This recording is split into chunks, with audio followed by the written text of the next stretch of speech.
Tākiri ko te ata ki runga ki ngā maunga e korihi ko te manu korori korora kōrero te mai no tua whakarere. Toro ana nā hea tā tamanu i te rā ki te pairangi e. Mā tai kau ana ki nuku ki rangi mea rā o tamariki. Ko tāne te atua nāna nei ona mātua whakamaua he tūturu āwhiti whakamaua kia tīna. Hui e, tāiki e. You know, you heard the expression, the sleeping giant. That's what we were called. It was us. They were calling us the sleeping giant, Ngāti Kuia. You know, we are known as the humble tribe down here at Ngāti Kuia. We've never tried to take leadership roles in anything. We've always stayed at the back. We were the hunters and gatherers of the kai when we had tangi. We were the ones in the kitchen doing the mahi, never up front. And you know, that humility has paid off. We've achieved a hell of a lot. We've got a marae that we should be proud of. We've got officers that we should be proud of. We've got staff and trustees that I could not see no conflict or anything there. They're just amazing. And I'd support the committee that we've had forever if I could. I know they won't be around forever, but you know, they've got so much knowledge.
What that has, the settlement and all that has given us the capacity and the capability to do things for ourselves. You know, there's a whakatauki. I look and I see, but if I do, I understand. Doing things for ourselves for the first time and not kowtowing to anyone. There's a sense of pride now that we've rebuilt things, and we've seen that out at Meritoto. You know, when many of the people in the Wero, in the Waiata and on the Waka, the shared whakapapa that we have now, and the pride that we have in our past, our past, present, and will be the future, will be a place of pride, and there'll be a sense of pride instilled in our rangatahi. As long as we can maintain things through education and not just wānanga anymore, it's significant that we continue to say that our long-term association it's something to be proud of.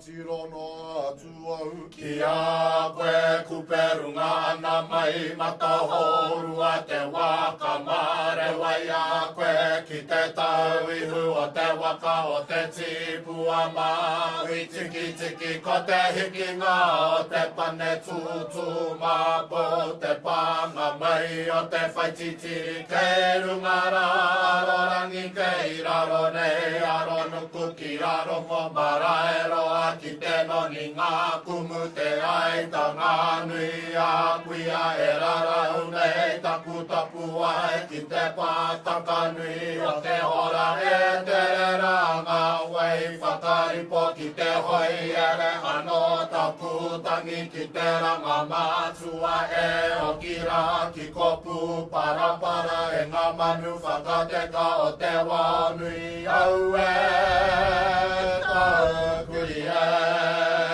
mawe ana mai mawai ho tangai ho ki te ao tūroa ki te whakaemi i te arara kai kai a waro he tipua he tangi wha akarau i ka tia mai ki te kiri kiri ngara uata o te iti o te rahi o ka para nui o Ngāti Kuia ti hei ti paia ha ha. Mai toro they mai. They taught us that mana is about giving. Mana means for you. It is about giving service to your people. It's not about standing up and saying I am quo quo. It is about looking after our people. It's about giving service. It's about being caring and upfront.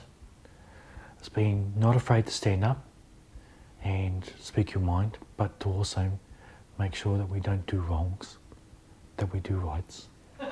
My aspiration for our iwi is just to have those people who are confident to stand up and be able to take on those roles. Whether it be on the marae, whether it be outside of the marae, whether it just be in the community, I just want to see Ngāti Kuia faces out there in the world.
Yamaha